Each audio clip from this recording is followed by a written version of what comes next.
নমস্কার, রূপাস রসোইঘর থেকে আপনাদের সবাইকে স্বাগত জানাই। আশা করি সবাই ভালো আছে। আজকে আমি আবার চলে এসেছি আপনাদের জন্য একটা নতুন রেসিপি নিয়ে। এটা চিকেনের একটা রেসিপি। রেসিপিটার নাম হচ্ছে গন্ধরাজ চিকেন। আশা করি আপনাদের সবার ভালো লাগবে। আমার পাশে থাকুন, সাথে থাকুন।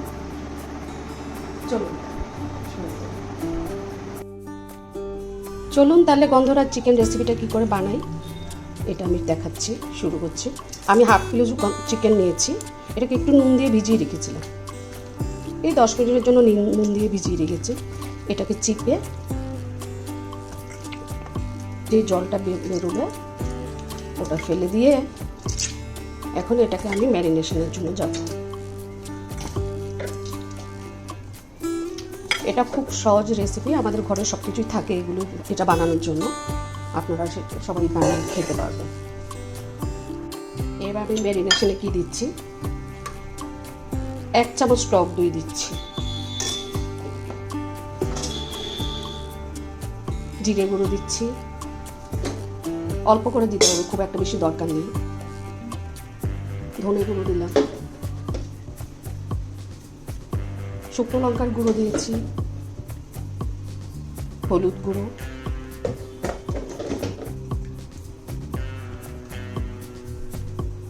রসুন বাটা, অল্প করে আদা বাটা,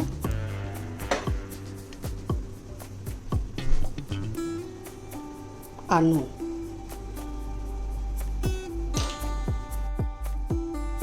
একটু লেবুর রস দিয়ে দিচ্ছি, যেহেতু গন্ধরাজ চিকেন এটা আমি গন্ধরাজ লেবুই চিপে দিলাম।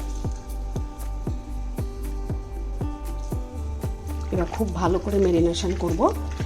আমি হাত দিয়ে মাখছি, হাত দিয়ে মাখলে না মশলা রান্নার স্বাদটা টেস্টটা আরও বেড়ে যায়। আপনারা হাত দিয়ে মাখুন আর চামচ দিয়ে মাখুন, কাজটা কিন্তু সেমই হবে। তবে আমার খুব ভালো লাগে, আমি হাত দিয়ে ম্যারিনেশন করে খুব একটা মানে মনের রিলেশন থাকে যে এই কাজটা করলে খুব ভালো হবে, এরকম আর কি।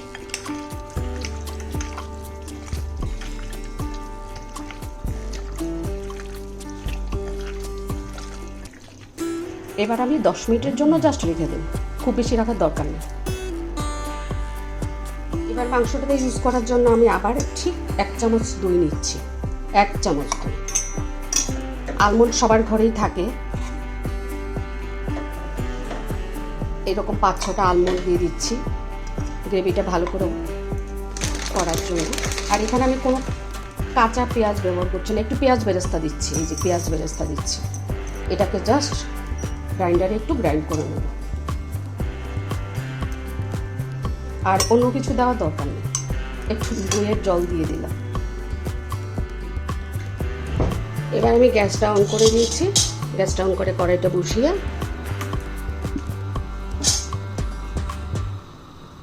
পরিমাণ মতো সাদা তেল দিয়ে, আমি একটু তেল সবসময় কম তেলেই রান্না করি, সাদা তেল দিলাম।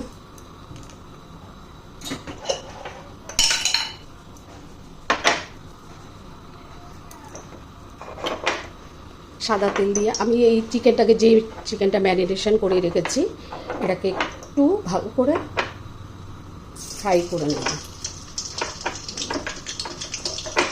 এখানে গন্ধটা একটু ভালো আসার জন্য আমি সামান্য একটু ঘি দিলাম, একটু, 1 চামচও হবে না।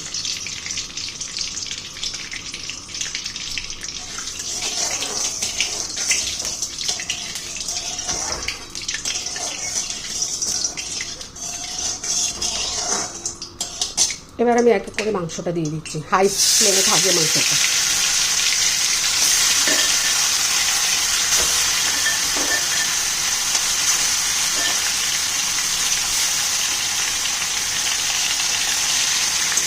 হাই ফ্লেমেই মাংসটা থাকবে। আমি জাস্ট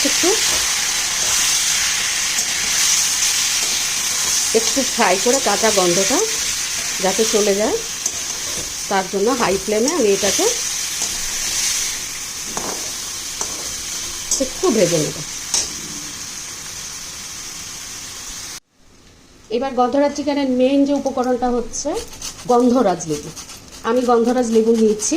এই গন্ধরাজ লেবুর যে পাতলা খোসাটা, সবুজ অংশটা, এটা আমি জাস্ট একটু করে আমি একটু ঘষে নিয়ে নেব। এটা মেইন রান্নার সময় শেষের দিকে দেবো আমি।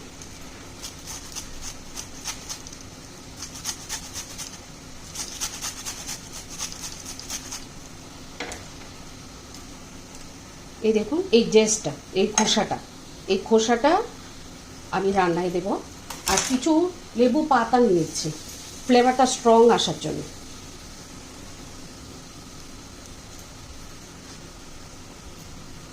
গন্ধরাজ চিকেনের লেবুর পাতাটা না দিলে চিকেনের টেস্ট আর গন্ধটা দুটোই খুব ভালো আসবে। এই জন্য অল্প করে ধনে পাতার মতো কুচিয়ে নিচ্ছি। আপনাদের সবার বাড়িতে তো একটু লেবু পাতা থাকে বা বাজারেও পাওয়া যায়। এরকম করে কিছু লেবু পাতা আমি কুচিয়ে নিলাম, এগুলি আমি রান্নায় ব্যবহার করব। চিকেনটা দেখুন একটু নুন দিয়ে মাখিয়ে রেখেছিলাম তো, আর ম্যারিনেশনে যা দিয়েছি খুব সহজেই একটু তেলও ছেড়ে দিয়েছে আমার। এখন আর দরকার নেই। এখন আমি এটাকে নামিয়ে এবার রান্নাটা করে নেব। কড়াইটা আবার বসিয়ে দিলাম। এবার সামান্য তেল দিচ্ছি।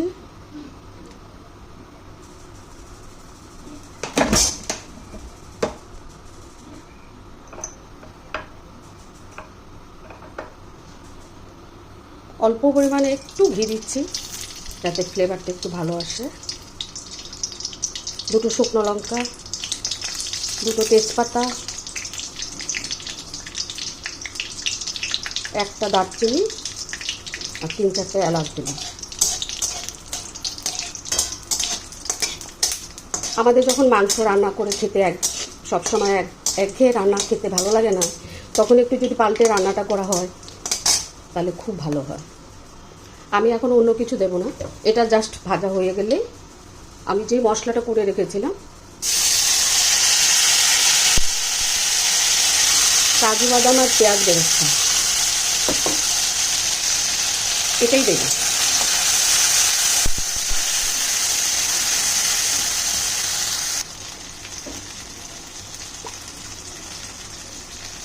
তারপর পটটা ধুয়ে একটু জল দিয়ে দিচ্ছি।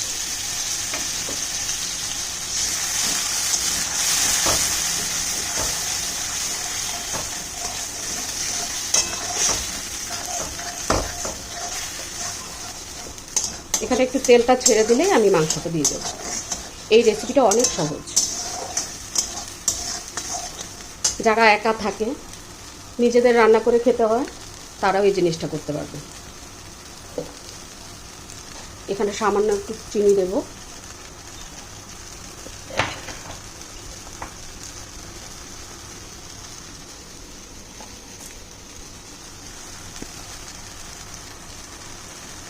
একটু নুন দিয়ে দিলাম। এবার মশলাটা একটু ফ্রাই করে নিই। আমি আলমন্ড দিয়েছি, আলমন্ড সবাই খায়। সকালবেলা ঘুম থেকে উঠে আজকাল আমরা সবাই একটা দুটো করে আলমন্ড খাই, তার জন্য সবার ঘরে আলমন্ড থাকে। আলমন্ডটা শরীরের জন্য ভালো। এই আলমন্ডটা যার জন্য দিয়ে দিলাম, আপনারা ইচ্ছে করলে কাজু বাদামও দিতে পারেন। এবার দেখুন তেলটা ছেড়ে এসছে।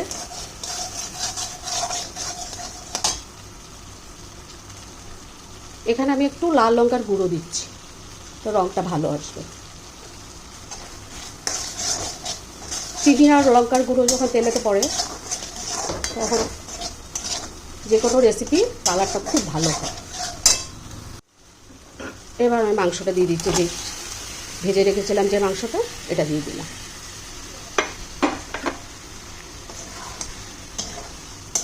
এই মাংসটা দেখুন পুরোটাই সেদ্ধ হয়ে গেছে, খুব একটা সময় লাগেনি মাংসটা রান্না হতে।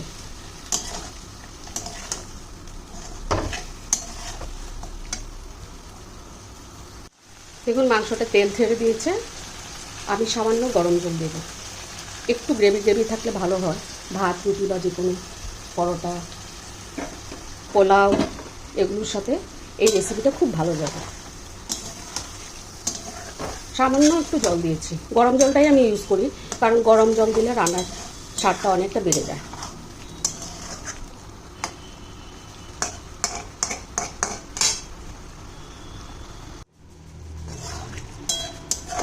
এবার আমি একটু ঢাকা দিয়ে দেবো, তাহলে একটু মোলায়েম সেদ্ধ হবে। আমি ঠিক 5 মিনিটের জন্য এটা ঢাকা দিয়ে রাখছি।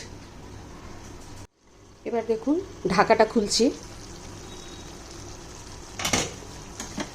আমার চিকেনটা একদম সেদ্ধ হয়ে গেছে, একদম সেদ্ধ হয়ে তেল ছেড়ে দিয়েছে। এবার আমার নামানোর পালা। এবার আমি গরম মশলা দিচ্ছি, অল্প করে গরম মশলা দিতে হবে, যেহেতু এটা গন্ধরাজ চিকেন, লেবুর ফ্লেভারটা বেশি থাকবে। এবার যে লেবুর খোসাটা তুলে রেখেছিলাম ওইটা দিচ্ছি। এবার কিছু লেবু পাতা কুচি দিচ্ছি, দিয়ে একটু মিশিয়ে দিই।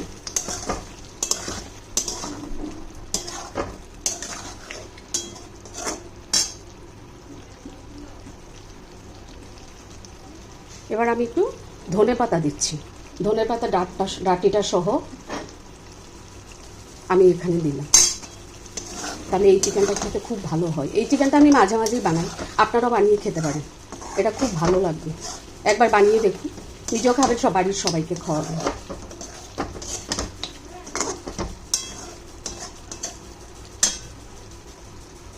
আমার রান্নাটা কিন্তু একদম রেডি। এবার আমি নামিয়ে সার্ভ করব।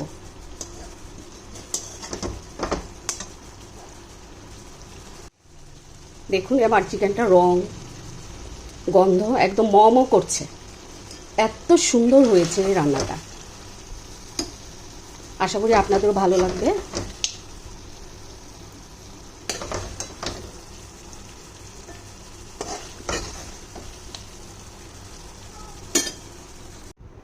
দেখুন এবার আমার রেসিপিটা কেমন হলো। এটা দেখতে যেমন লোভনীয় হয়েছে, তেমন খুব সুন্দর গন্ধ বেরিয়েছে, গন্ধরাজ চিকেন। আমি এবার দুটো লেবু পাতা আর কাঁচা লঙ্কা দিয়ে পরিবেশন করছি। আপনাদের যদি রেসিপিটা ভালো লেগে থাকে আপনারাও পরিবারের সাথে রান্না করে শেয়ার করতে পারেন। আর রূপাস রসোই ঘরটা আপনারা সবাই লাইক করবেন, কমেন্টস করবেন। আপনারা যদি আমাকে সবাই সাপোর্ট করেন, ভালোবাসা দেন, তাহলে পরবর্তী আরও অনেক নতুন নতুন রেসিপি আপনাদের সাথে বানিয়ে আমি শেয়ার করতে পারব। ধন্যবাদ সবাইকে, সবাই ভালো থাকবেন।